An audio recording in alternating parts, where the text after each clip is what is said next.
A Card Shark, Ooh. Devolver game. It's I got it. I got a code for the. I've been playing it on the Switch. Little Uh, hand drawn aesthetic. yeah, it's like I said earlier when Pentiment was being talked about. You can see a lot of the sort of aesthetically very similar. It's a period piece, side-scrolling adventure game. Hmm. I guess is what I would put it as. Um, and it's at first like it was one of those things where it's like I was really into it, and then I started like, it seems like a little one trick pony. But then I got like super back into it once the like the story actually, you wouldn't think looking at this, but like the story is actually compelling, and I was invested to see how this story wraps up. You start Mm-hmm. off the game as sort of like a just you're just a young guy that's a mute that works in this bar in it's like in Victorian, Paris. um and you're sort of through some stuff going on, you're brought into this sort of world of gambling, except you're cheaters. Like you're being taught how to cheat. Not only in the game, but kind of in real life, because all the stuff they're showing you is like actual sort of cheating methods. Yeah, I Like, when I saw yeah, when I saw the trailer during the Devolver showcase and yeah, all the shit, they kind of gave you little glimpses of yeah, this stuff, and yeah, between the mirrors, between posting an associate, like yeah, having an in with somebody that's working there, which like all I don't know. yeah. It It's was it really got me greased up. Yeah, it's so like this like it starts off real simple. Like the first thing that they teach you is like, okay, man, what I need you to do is pour them some wine, and there's like a little mini game to like gently pour the wine, and you're gonna look over and look at their cards. What I need you to do is tell me what their highest highest card is. So if they've got like a their highest card is a king of clubs, you have signals. So when you wipe down the table, it's like, okay, if you do it in a circle, it's this suit. If you do it counterclockwise, it's this suit. Up and down is this suit. Left and right is this suit. Mm. And so you're sitting there, and like you say, like you're pouring their wine, and you don't want to spill it, and you're kind of glancing at what their cards are, and then like you wipe the table down, and then he wins the money. So you're all in on the grift. Um, this isn't really a spoiler. The game starts off with this, and it's teaching you sort of um, how things are going to play out in this game. Um, the guy that you're playing against kind of becomes recognizes that there's a grift, and it ends up with the person that like it is your caretaker in this place gets killed, and so you end up going with the guy in the pink coat here that you see, and you sort of become his like right hand man, and you're just kind of traveling the countryside, working your way up the ladder of society, grifting your way through through gambling.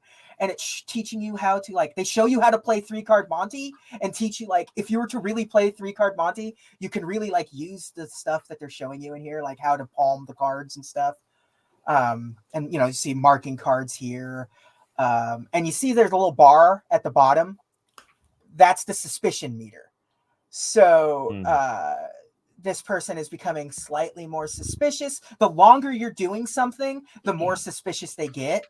And if it gets to the very end, it's because it's an adventure game. Any number of things can happen. You can get killed. You can get kicked out of the establishment. You can lose everything. You can get ostracized from society. That kind of stuff.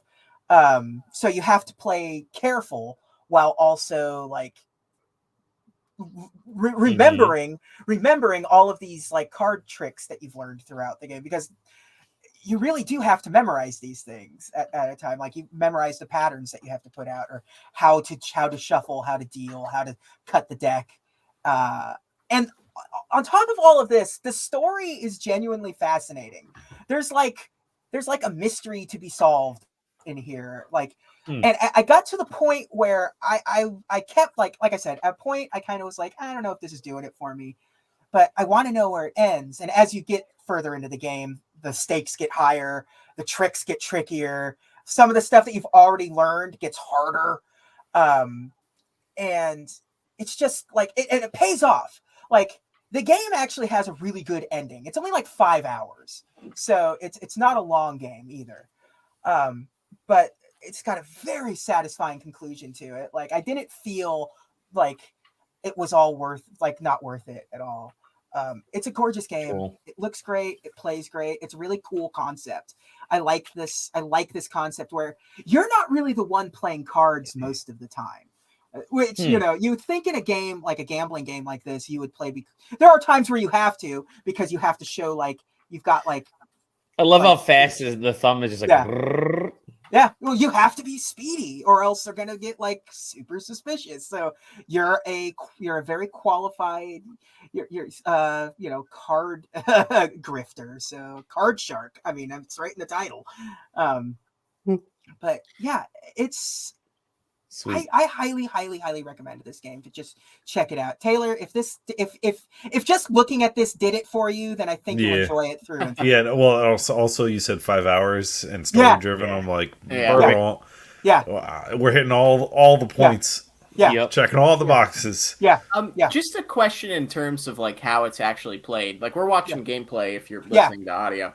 And you know, it seems like what you're doing here at least is very like predetermined, right? Like you're going into this game and this is the steps that you're going to have to take. Yeah. Is there like situations where like, you know, we've taught you these, like, let's say 5 things. And now you're going to have to use all 5 or some combination of these 5 to make this game work in your favor. Is there any of that? Or is it like, you know, you're going to, you know, oh, this is a fancy dinner party that we're playing this poker game at, and we're going to have to pull these like certain moves? It's definitely the latter.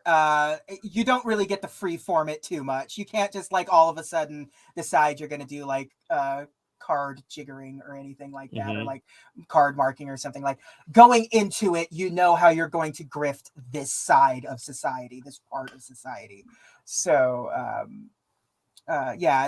it's not as free form as like, okay, I know these 6 things, which 3 things are going to get me through this game most successfully. Gotcha. Yeah. Again, it's definitely mostly narrative driven.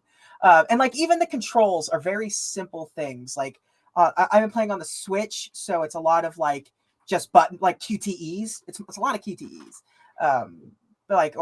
Rotating the stick around and everything. On PC, it's just mostly mouse work. It's not like you're pushing any buttons or something. It's like jiggle the mouse up and down, left and right, circles and stuff. But it's definitely more of a narrative game than it is like a card game in any way, shape, or form. Like an actual poker game. Okay. Yeah. I was real curious what it was going to be like. Okay. Yeah, because your goal is to rarely be the winner. Your goal is to just help who you're partnering with be the winner. Gotcha. So yeah, and there obviously are exceptions to the rule sometimes, but by and large, that's how the gameplay flow goes. It's great. Like I said, 5 hours, perfect length for this game. It didn't outstay its welcome at all. So there we go.